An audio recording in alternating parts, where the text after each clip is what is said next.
Bueno, bienvenidos a Campus Gracia Urbana, el Ministerio de Enseñanza de acá de la Iglesia Gracia Urbana. Y vamos a seguir con nuestro estudio de teología sistemática y vamos a ver hoy día acerca de lo que es la expiación, o sea, la cruz, el sacrificio de Jesús, que es el centro del Evangelio. Y para eso tenemos que aprender realmente qué es la cruz, ¿no? Cuando hablamos del aspecto de Cristo como nuestro reemplazante, o sea, nuestro vicario de la redención, dos palabras técnicas de repente aparecen alguna y otra vez en la Biblia o en algunos libros de consulta que tenemos. Una es expiación y la otra es propiciación.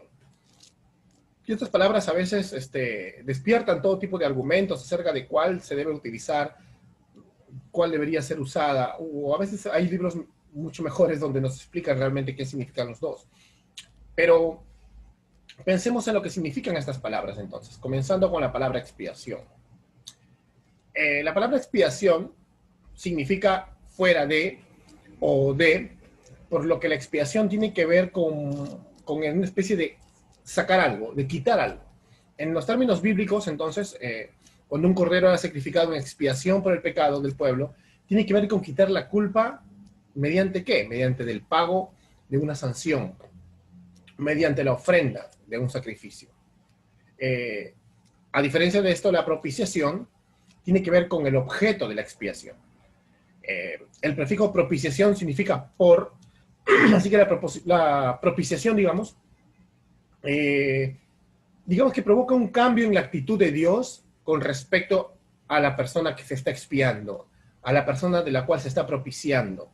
A través del proceso de propiciación, somos restaurados en comunión con Dios, porque la propiciación, bíblicamente, significa apaciguar la ira santa y justa de Dios, a través del sacrificio también. Entonces esto tenemos que entenderlo. La obra de Cristo fue un acto de aplacamiento. La obra de Cristo fue un acto de aplacar la ira de Dios. Entonces, como consecuencia de este aplacamiento de la ira de Dios para con los que creen, con su pueblo, es que viene la salvación.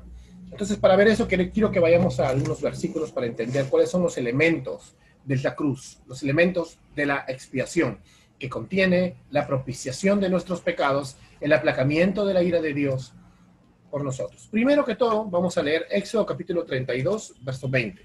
Y vamos a entender algo. El primer elemento que está envuelto en la cruz es el pecado del ser humano. Vamos a Éxodo capítulo 32, verso 20. Y acá está, dice así: y tomó el becerro que habían hecho y lo quemó en el fuego y lo molió hasta reducirlo a polvo, que esparció sobre las aguas, y lo dio de beber a los hijos de Israel. Si te das cuenta que hay un pecado, el pecado del pueblo. El pueblo de Israel había decepcionado a Dios. El pueblo de Israel había roto la ley de Dios. Necesitaba ser expiado. El pecado humano está empapando todo lo que es este ritual. ¿Por qué? Porque este rito se hace especialmente porque necesitamos de un Salvador. Necesitamos que cuando nos paremos delante de Dios, alguien haya pagado por esa culpa. Si no, la paga del pecado es la destrucción eterna, la muerte. Vemos en el Salmo 51 también, ¿no? En versos 3 y 4, cómo el salmista reconoce esta, digamos, esta naturaleza caída que tiene. Y el Salmo 51, 3 y 4 dice: porque yo reconozco mis rebeliones y mi pecado está siempre delante de mí. Contra ti solo he pecado y he hecho lo malo delante de tus ojos, para que seas reconocido justo en tu palabra y tenido por puro en tu juicio. Bien, el pecado humano entonces era reconocido por cualquier judío. Todo judío sabía que había aprendido la ley desde niño, que nosotros los seres humanos estábamos muertos en nuestros delitos y pecados, somos culpables de haber roto la ley de un Dios santo y justo que no dará por inocente al culpable. Y es justamente eso es lo que hace que nosotros necesitemos de una expiación, una propiciación, un acto de aplacamiento, una obra de reemplazo. Alguien tiene que morir, alguien tiene que pagar por la ley que se ha roto.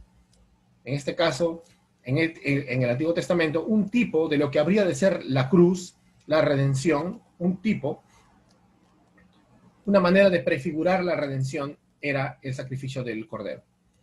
Por eso cuando Cristo aparece, Juan Bautista no dice algo poético, idealista, cuando dice, he ahí el Cordero de Dios que quita el pecado del mundo, sino que él perfectamente sabía por qué lo decía, y los que lo estaban presentes lo entendieron. Otro elemento que está envuelto en la expiación es la sangre que sacrifican, la sangre del sacrificio. Vamos a Levítico capítulo 16, ahí acompáñame en el Antiguo Testamento, a Levítico capítulo 16, versos del 11 y luego del 14 al 20. Dice así. Este capítulo habla del día de la expiación. Dice, y hará traer Aarón el becerro, que era para expiación suya, y hará la reconciliación por sí y por su casa, y degollará en expiación el becerro que es suyo. Vamos al capítulo, verso 14. Tomará luego de la sangre del becerro y lo rociará con su dedo hacia el propiciatorio, al lado oriental. Hacia el propiciatorio esparcirá con su dedo 7 veces de aquella sangre.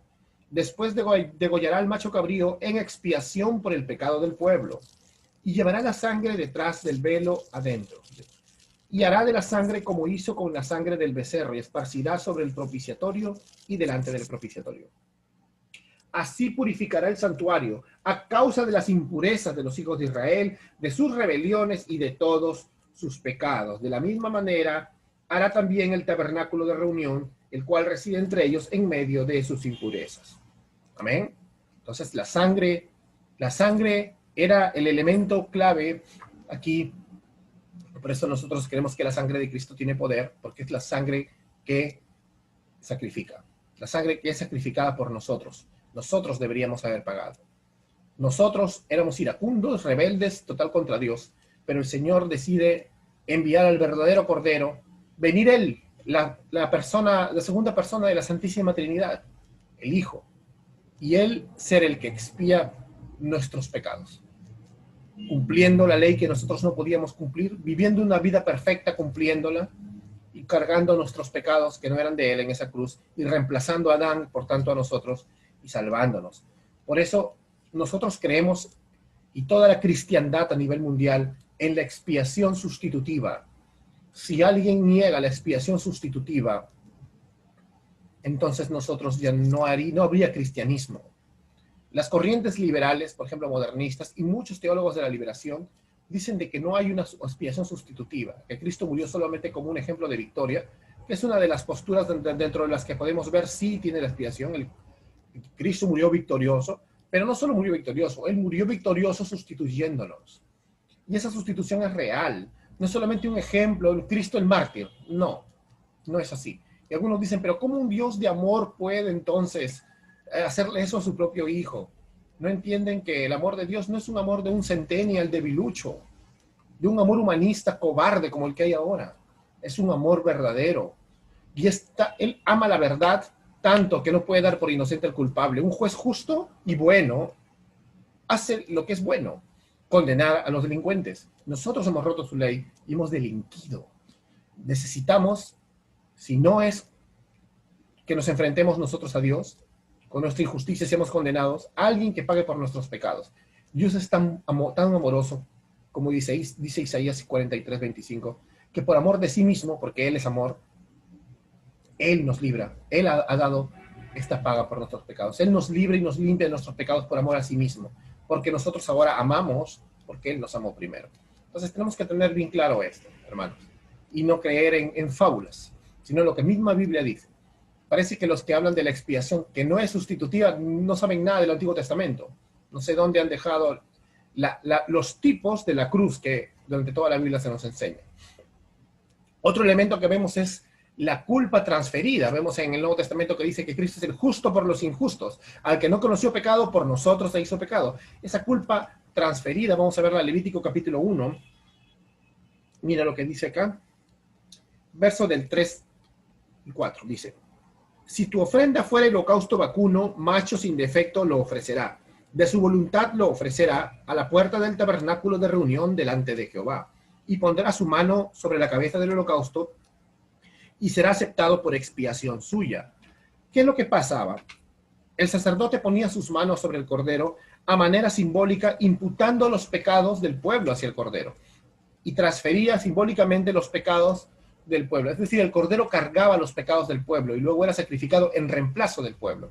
Eso significaba. Era un intercambio glorioso para nosotros, porque si no fuera por ese tipo, ahora no habría salvación.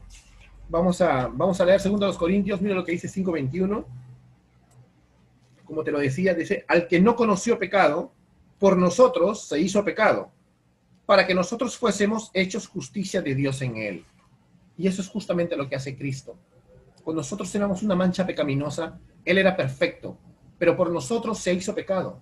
Y ahora nosotros somos hechos justicia de Dios en Él. Es decir, se nos es imputada su justicia.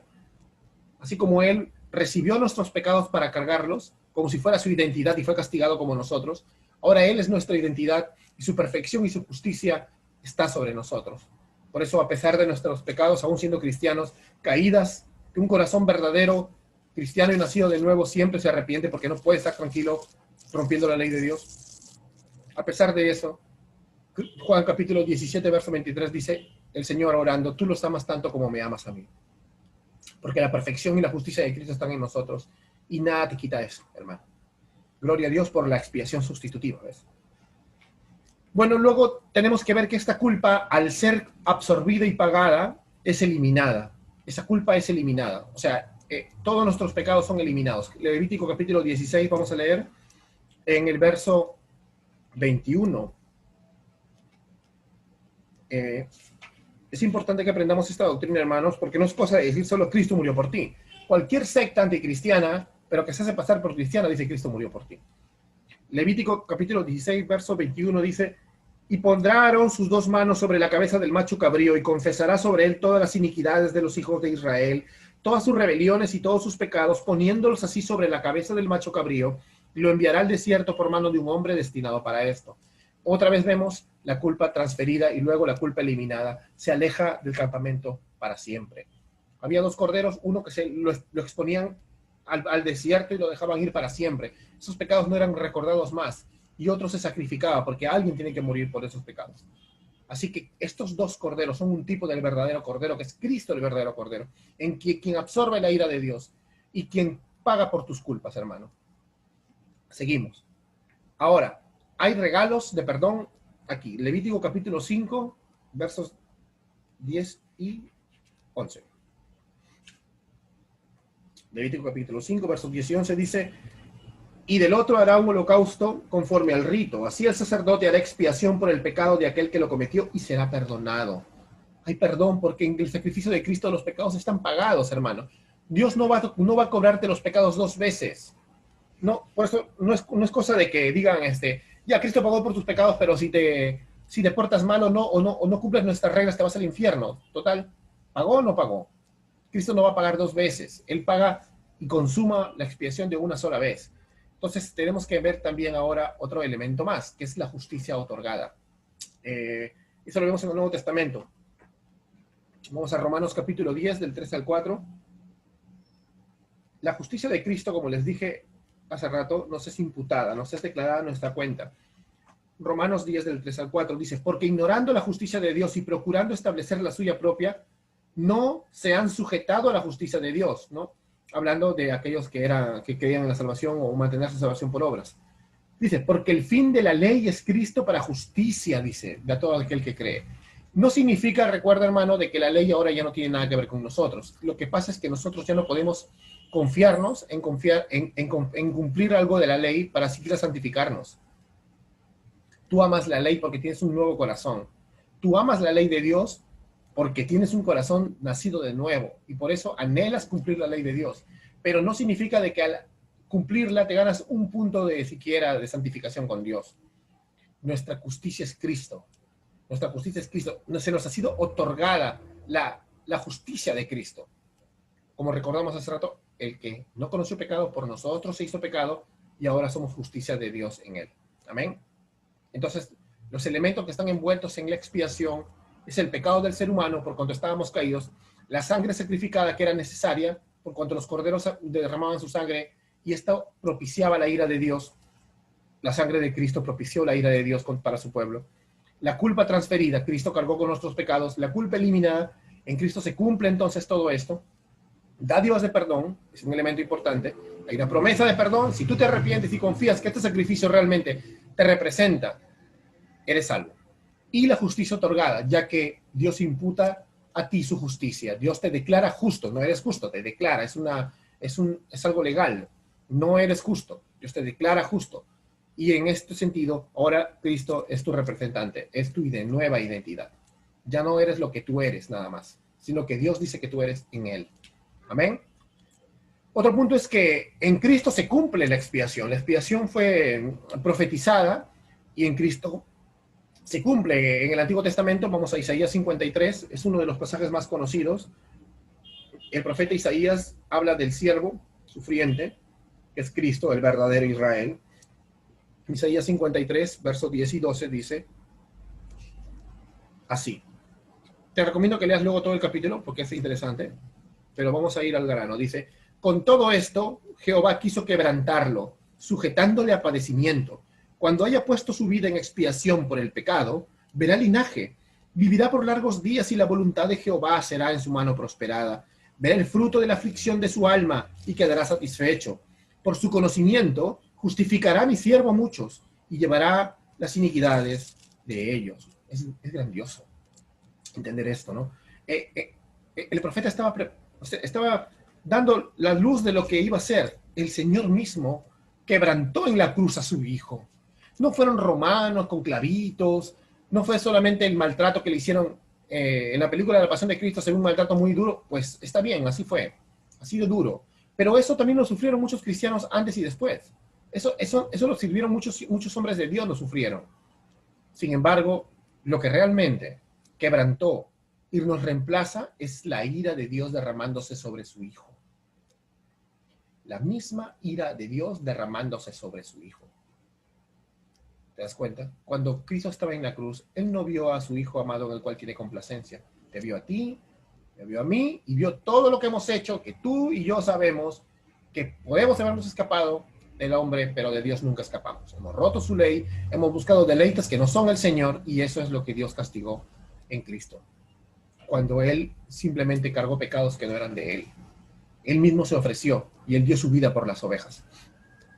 Y esa reconciliación que tenemos es maravillosa porque es por pura gracia, por puro amor. Es como que tú estás condenado y Él va y te dice, no, yo voy a la silla eléctrica por ti. ¿Te das cuenta? Eso es maravilloso. Entonces, acá Isaías dice que el Padre quiso quebrantarlo. Y luego dice que cuando haya puesto padecimiento, cuando haya puesto su vida en expiación por el pecado, verá linaje. Y claro que vio linaje. En Apocalipsis dice que los salvos son tantos como las estrellas del cielo y las arenas del mar. Y te das cuenta que acá está hablando del Mesías. Entonces, aquí ya nos estaba mostrando que el Mesías no iba a ser solo un cordero. Era un ser humano que iba a ser el cordero expiatorio. Iba a poner su vida en expiación por nuestros pecados. Iba a ser nuestro reemplazante como humanidad. Iba a ser el postre de Adán, como dice Romanos. Y es maravilloso entender eso. Expiación sustitutiva. No existe otra clase de expiación. No existe otra clase de cruz. Otra cruz te lleva a la perdición, una cruz inventada. La cruz lleva castigo, pero no la llevamos nosotros, la lleva Cristo. Y es maravilloso eso también. Luego de la aflicción de su alma, dice que quedará satisfecho y por su conocimiento justificará a mi siervo a muchos. A muchos, no a todos. Bueno. Vemos también en el Nuevo Testamento, vamos a Romanos capítulo 3, versos 23 y 26, cómo en el Nuevo Testamento se cumple lo que se había profetizado en el Antiguo Testamento. Podríamos leer también los evangelios, ¿no? Ahí está, pero vamos a una de las cartas para que veas cómo entendía la iglesia primitiva la expiación. Romanos capítulo 3, hasta versos 23 al 26, lo voy a leer. Dice, por cuanto todos pecaron y están destituidos de la gloria de Dios, siendo justificados gratuitamente por su gracia mediante la redención que es en Cristo Jesús, a quien puso como propiciación por medio de la fe en su sangre para manifestar su justicia a causa de haber pasado por alto en su paciencia los pecados pasados, con la mira de manifestar en este tiempo su justicia, a fin de que sea Él justo y el que justifica al que es de la fe de Jesús. Hermanos, todos pecamos y estamos destituidos de la gloria de Dios. Todos habíamos pecado. Estábamos todos destituidos. Y acá dice que Él lo puso como propiciación. O sea, Él nos expía, Él nos reemplaza. y Él es el que pone su sangre para que aplaque la ira de Dios por todo aquel que cree. Y Él es la justicia de todo aquel que cree. Wow, o sea, ¿te das cuenta de lo maravilloso que es la expiación sustitutiva? No sé por qué algunos humanistas y liberales le tienen miedo, se le corren a esta doctrina maravillosa y bíblica, porque están las escrituras por todos lados, de la expiación sustitutiva. Huye de esos falsos evangelios que niegan la expiación sustitutiva. Dice también, Primera de Pedro, capítulo 1, del 18 al 21, dice, sabiendo que fuisteis rescatados de vuestra mala manera de vivir, la cual recibisteis de vuestros padres, o sea, el pecado heredado, no con cosas corruptibles como oro o plata, sino con la sangre preciosa de Cristo, como de un cordero sin mancha y sin contaminación, como citando el Antiguo Testamento, lo que era el requerimiento del cordero perfecto. Hey, pero este cordero es diferente, mira, este cordero dice que ya estaba destinado desde antes de la fundación del mundo, junto con sus elegidos, pero manifestado en los postreros tiempos, tiempo y espacio creado, por amor de vosotros, y mediante el cual creéis en Dios, quien le resucitó de los muertos y le ha dado gloria, para que vuestra fe y vuestra esperanza sean en Dios. Cristo nació por ti. Cristo vivió la vida sin pecado, cumpliendo la ley que tú no podías. Cristo fue como el Cordero perfecto a expiarte en esa cruz, propició la ira de Dios, consumó la expiación, la culpa fue eliminada y Él resucita de entre los muertos, venciendo a la muerte por cuanto Él nunca pecó, y resucita junto contigo que has creído. Y si no has creído, ven a Cristo y cree en este sacrificio que te estamos predicando. Cree en lo que dice su palabra, que Él ha hecho por salvar a la humanidad, a todos los tipos de personas de este planeta. Cree realmente, cree y serás salvo. Arrepiéntete, ven y toma del agua de vida eterna, hermano. Ahora vamos a una parte 2. Una parte que de repente a algunos les parece un poco difícil. Y es porque generalmente hay mucha controversia, por lo que hay hermanos que también creen en esta postura, pero que han enseñado mal, la han enseñado de una manera prepotente, y no es así. La pregunta es, ¿por quiénes murió Cristo? Ya vimos que la propiciación y la expiación son cosas consumadas, son actos consumados, son actos por el pueblo, son actos efectivos. Es decir, no son potenciales. ¿Te das cuenta? O sea, el amor de Dios va unido a su deseo. Su deseo es la intención de Dios para la cruz.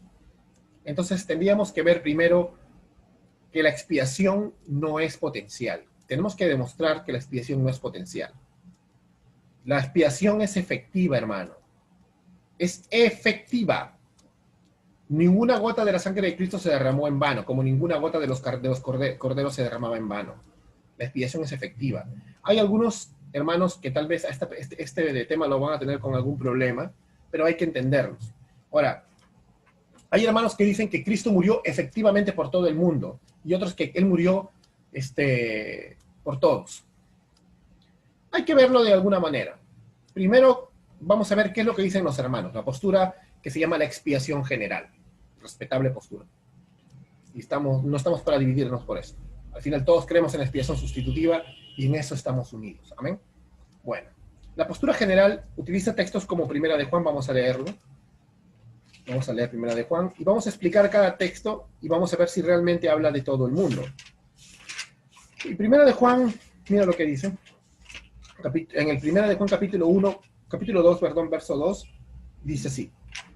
Dice acá está. Le está hablando a la iglesia, ¿no? En Éfeso, porque ahí estaban, y es una carta que le llega a todas las iglesias después. Les dice, donde había mucho judío. Y ya saben los problemas que tenían con los judíos. Dice, y Él es la propiciación por nuestros pecados, o sea, Él aplaca la ira de Dios efectivamente por nuestros pecados, y no solo por los nuestros, sino también por los de todo el mundo. Y entonces este texto dice, ya ves, acá dice la Biblia que Él aplaca la ira de Dios, que Él murió por todo el mundo. Pero hay que preguntarnos, ya vimos hace rato, que es propiciación, aplacar la ira de Dios de manera efectiva.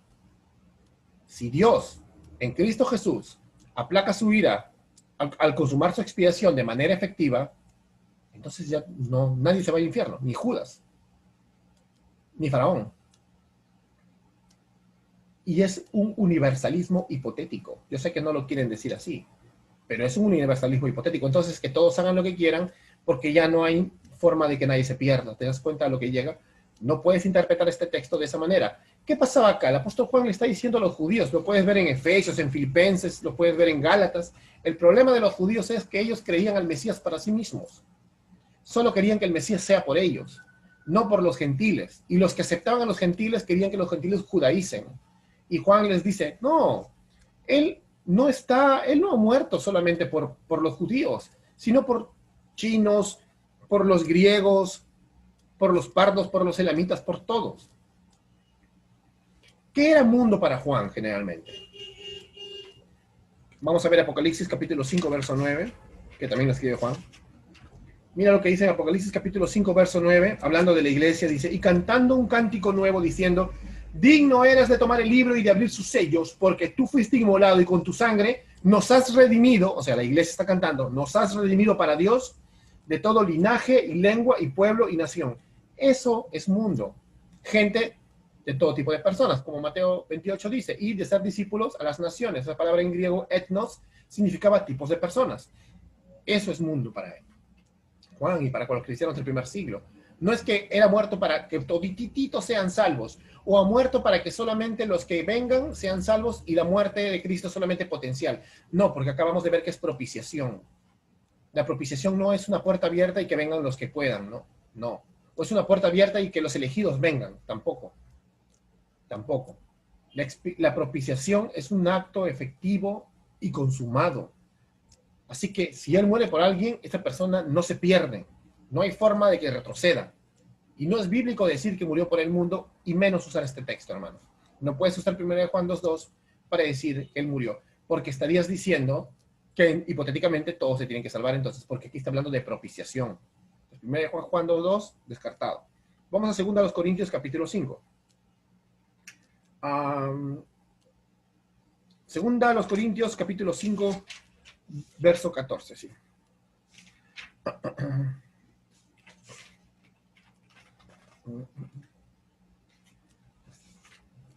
Yo tengo una Biblia bamba donde los 2 Corintios dicen primero a los Corintios, imagínense. Vamos a 2 Corintios, capítulo 5, verso 14. Es una Biblia de nuestro querido hermano Sami.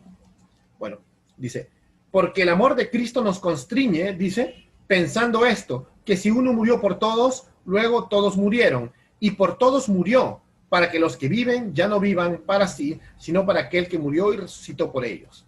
Hablando del ministerio de la reconciliación. También usan este texto para decir, ya ves, ahí está, dice que murió por todos, que no sé cuánto. Otra vez te podemos decir. Acá está hablando por todos los que creen. Porque si tú no crees y te vas al infierno, entonces Cristo falló. ¿Qué pasó? Si Él murió por todos y no todos se salvan, Cristo falló.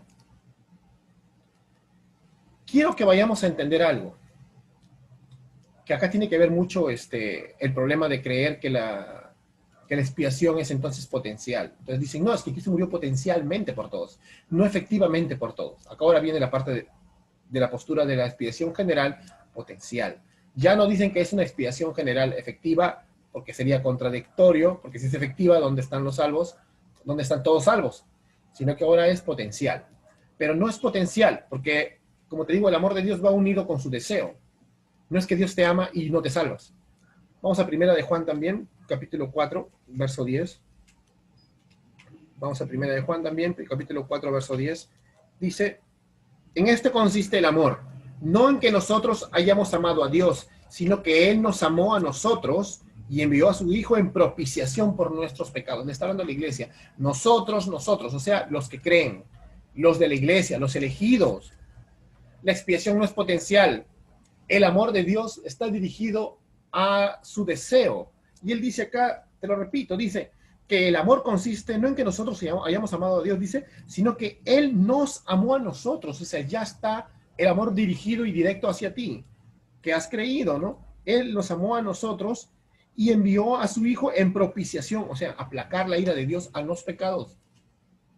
Sabemos que la palabra dice que a los que antes conoció, a esos también llamó, y a esos predestinó.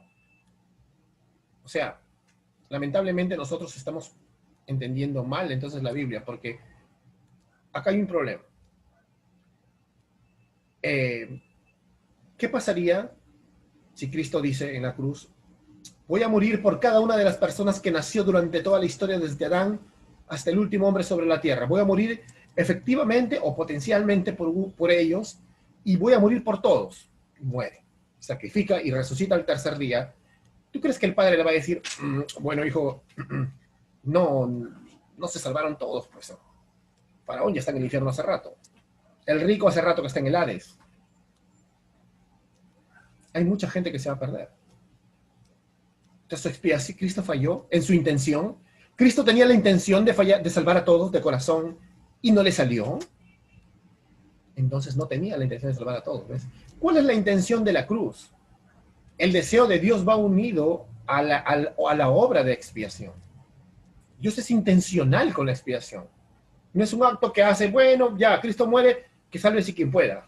Venga Cristo quien yo no puedo, yo no llamo a nadie, que vengan todos solitos. No. Hay que darnos cuenta de eso, hermanos, y no caer en errores terribles.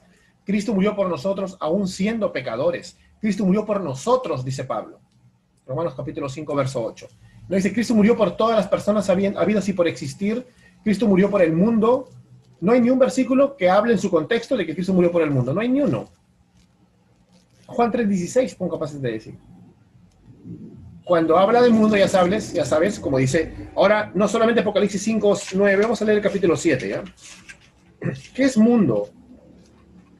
Mundo es, verso 9, después de esto miré una gran multitud de la cual nadie podía contar, de todas las naciones y tribus y pueblos y lenguas que estaban delante del trono y en la presencia del Cordero, vestidos de ropas blancas, lavadas con la sangre del Cordero y con palmas en las manos, y clamaban a voz, diciendo, la salvación pertenece a nuestro Dios que está sentado en el trono y el Cordero. ¿Qué es mundo? Todas las personas que han nacido desde... O sea, acá en Apocalipsis vemos ya a los salvos en el cielo. ¿Qué es mundo? Todas las personas que han nacido desde Adán hasta ahora. ¿Por quiénes murió Cristo? Por personas de toda lengua, tribu y nación. De toda raza. Todos los tipos de personas. No está hablando de que ha muerto por cada una de las personas de este planeta. Después en Gálatas capítulo 3, verso 13 dice, Cristo nos redimió de la maldición de la ley. O sea, redime efectivamente. ¿Redimió a Faraón? ¿Redimió a Judas? No, hermanos. Cristo nos redimió de la maldición de la ley hecha por nosotros maldición. Es una redención efectiva. Es una redención particular. Es una expiación limitada.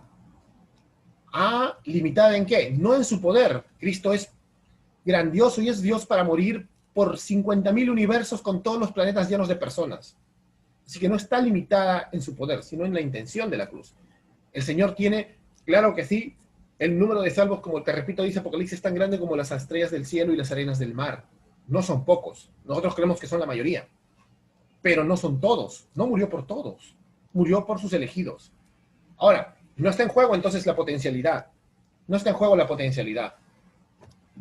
En cierta parte, tenemos que entender entonces que mundo, sí, mundo es en cuanto a las personas, todos los tipos de personas de este mundo, ¿ves? Eso es la cruz. Eso es por quien Cristo murió. Y está en la Biblia. ¿Qué vas a decir? No podemos decir más. Sí tengo que reconocer ahora que hay un aspecto universal de la expiación. Pero no debemos decir que Cristo murió por todos entonces. Debemos decir que Cristo murió por todo.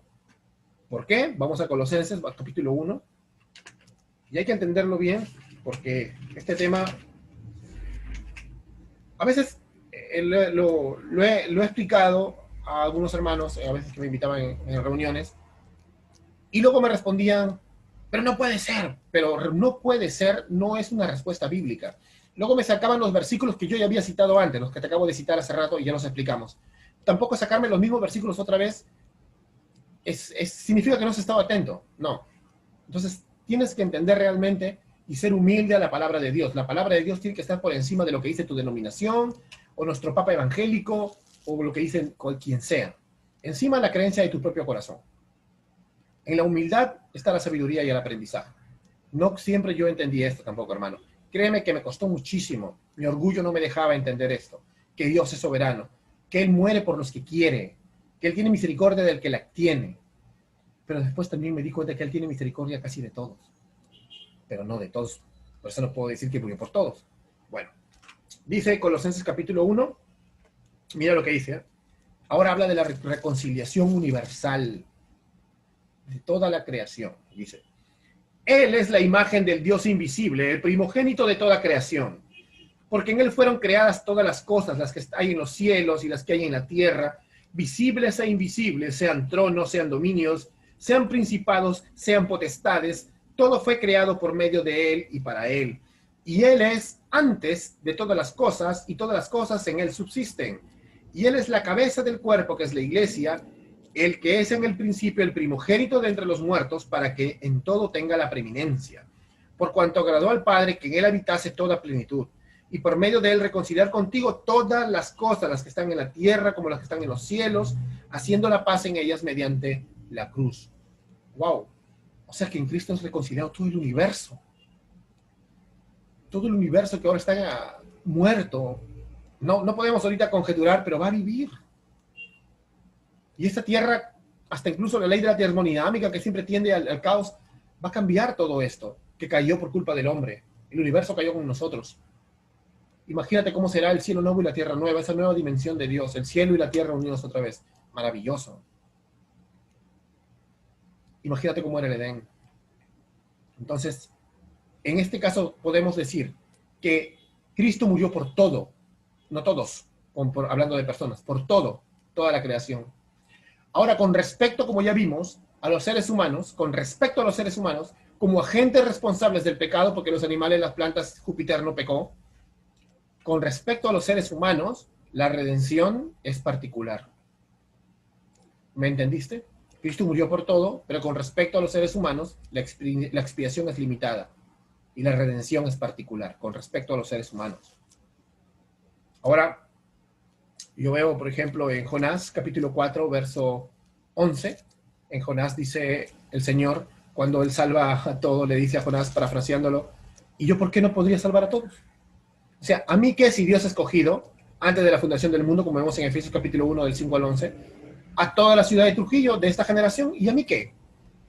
Me alegraría. Yo tengo el deber de predicarle a todos, llamarlos, ven. La esposa dice, ven también, no solo el espíritu. Y ven y bebe gratis del agua de vida eterna. Ese es el llamado para todos. Y el Señor sabe quiénes son los suyos ya. De modo que si yo tengo muchas ovejas, o ninguna puedo decir yo, mira mi iglesia ha crecido, mira el fruto, mira mi fruto. ¿Qué fruto ni qué fruto? Tú no tienes fruto, es el fruto del Espíritu Santo, el fruto de Dios. Nosotros somos vasos de barro, inútiles, usados por un Dios poderoso. Entonces, ¿entiendes? Mundo significa personas de todo linaje, pueblo, lengua y nación. Eso significa mundo para los autores bíblicos. Eso es lo que dice Dios en su Biblia inspirada. Eso es lo que dice Dios en su palabra, en su contexto. Ahora vamos a unos versículos más para terminar, donde nos habla más claro de la postura limitada, no en su poder, sino en su intención de salvar a los que Él ha escogido antes de la fundación del mundo, no a todos, porque si quería salvar a todos y no se salvan todos, Dios falló, y Dios no falló. Dice, vamos a Mateo capítulo 1, empezando por la promesa que recibió María. Mateo capítulo 1, verso 21. Dice así, y darás a luz un hijo y llamarás su nombre Jesús, porque Él salvará a su pueblo de sus pecados. Él salvará a todas las personas que nacieron desde Adán, no, al mundo, no, a su pueblo, es decir, a los que creen. Ahora, esto, como vimos en el Antiguo Testamento, no era raro, porque ellos, es más, ellos tenían claro de que la expiación era por el pueblo, no era por Asiria, no era por otros, era por el pueblo, sino que luego ellos tergiversaron todo eso y pensaron que nadie podía salvarse si no se rendía y se arrepentía ante el Dios de Israel. Pensaron que solamente era para ellos, y por eso Juan tiene que explicarles, no es la propiciación solo por nuestros pecados, sino por los de todo el mundo, sino porque es por los de Asiria, por los de Babilonia, por los de Edom, por los de Arabia, por los griegos, romanos, medopersas, por todos. Y ahora sería por los peruanos, por los chilenos, por mexicanos, por norteamericanos, por todos. Entonces debemos darle gracias a Dios por esto. Él vino a salvar a su pueblo, a los que creen, a los elegidos, que son tan grandes como las estrellas del cielo, las estrellas del mar, y puede ser toda tu ciudad seguro, pero no son todos, es un pueblo. Él murió por su pueblo. En Juan capítulo 10, verso 15, mira lo que dice. Dice, Así como el Padre me conoce y yo conozco al Padre y pongo mi vida por el universo, todas las personas que han nacido desde Adán, dice por las ovejas. Él pone su vida por las ovejas, no por las personas que viven en todo el universo. Él pone su vida por las ovejas. No pone la vida por todo, dice por las ovejas. Juan capítulo 10, verso 15. Está claro, ¿no? Mira ahí mismo en el mismo verso 26 dice, vosotros no creéis, le habla a los judíos que lo rechazaban, vosotros no creéis, porque no sois de mis ovejas, como os he dicho. Ya sé, como diciéndole, se lo repito, ustedes no son de mis ovejas, ustedes no son. Hay ovejas y las que no. Él pone su vida por quién? Por las ovejas. O sea, por ellos no las puso. No fue una, voy a dar mi vida por todos y si ustedes quieren, vienen. No. Voy a poner mi vida por las ovejas, dice. Por las ovejas, por los que él está llamando, por los suyos. Vamos al libro de los Hechos, en el capítulo 20, en el verso 28. Dice la palabra de Dios, dice, por tanto mirad por vosotros y por todo el rebaño en el que el Espíritu Santo os ha puesto por obispos para apacentar la iglesia del Señor, la cual él ganó por su propia sangre. Él ganó la iglesia por su sangre. No ganó a todos. ¿Qué ganó? La iglesia. Efesios 5:25, el texto que es usado tanto, por ejemplo, que marca lo que es el Evangelio y se puede aplicar para los matrimonios, y que es de los matrimonios, se puede ver en el Evangelio, que dice, maridos, amad a vuestras mujeres como Cristo amó a la iglesia y se dio a sí mismo por el mundo, se dio a sí mismo por ella. Su sangre es efectiva para salvar de manera particular a los suyos, a su iglesia, no a todo el mundo, hermanos. Entonces, la expiación no es limitada en su poder, sino ni en su potencialidad. La expiación es real, no es una expiación ficticia. Charles Spurgeon decía, prefiero creer en una expiación limitada que salva miles que una expiación potencial o general que no salva a nadie. Porque si tú dices que Cristo murió, mira, que Cristo murió por todos, pero depende de los que vienen, entonces no murió por nadie, porque su sangre no salvó a nadie. Simplemente abrió una puerta para salvarse quien pueda. O por otro lado, abrió una puerta para que solo vengan los elegidos. Y no es así. No es así. Cristo murió efectivamente por todo el universo y efectivamente por sus elegidos. Bueno, gracias al Señor por esta expiación sustitutoria. No tiene nada que ver entonces con ese Dios teletubi falso que tienen los liberales, que niegan la obra de Cristo de aplacar la salvación, de la ira de Dios. ¿Entiendes ahora qué es la salvación? Entonces, no te hagas un dolor de cabeza cuando quieras entender este tema y busca lo que dice la palabra de Dios realmente. Él nos ha salvado de la ira venidera. ¿Te das cuenta? Él nos ha salvado de la ira venidera. Él salvó a Nínive de ser destruido por completo. Yo tengo la seguridad de que Dios puede haber escogido toda mi ciudad. Y yo no tengo por qué, como Jonás, enojarme. Tengo que amar esta ciudad, predicarle a todos. Porque no hay ninguna persona que quiera ser salva que no vaya a ser salva. Porque todo aquel que quiere ser salvo de corazón es porque Dios lo ha llamado desde antes de la fundación del mundo. Así que no me vengan con que, y si yo quiero ser salvo entonces, y Dios no me escogió, entonces me pierdo. No, mentira. En lugar de estar quejándote, anda, predica. Porque realmente, si tú no quieres ser salvo, es que nunca fuiste llamado, pues. Porque no hay nada que tu corazón depravado y muerto en tus delitos y pecados quiera de Dios. Nada quiere. Tu libre albedrío solo te sirve para seguir comiendo basura. Nosotros somos como cerditos, nos encanta la basura. Para que deseemos los pastos verdes de nuestro Señor, tenemos que ser convertidos en una oveja. Y eso no lo puedes hacer tú. Un cerdo, por más que se bañe, sigue siendo cerdo y su fin es el matadero. No son los pastos verdes de su Señor. Así que no hay excusa ni argumento humanista que pueda haber acá. La palabra es clara. Cristo murió por los suyos y por los suyos vino. Y a los suyos salvó. Y a los suyos justifica, regenera, santifica y resucitará el día final para su gloria. Espero que les haya servido esta pequeña clase. Dios mediante podemos seguirnos viendo la semana que viene acá. Dios los bendiga mucho, hermanos. Hasta pronto.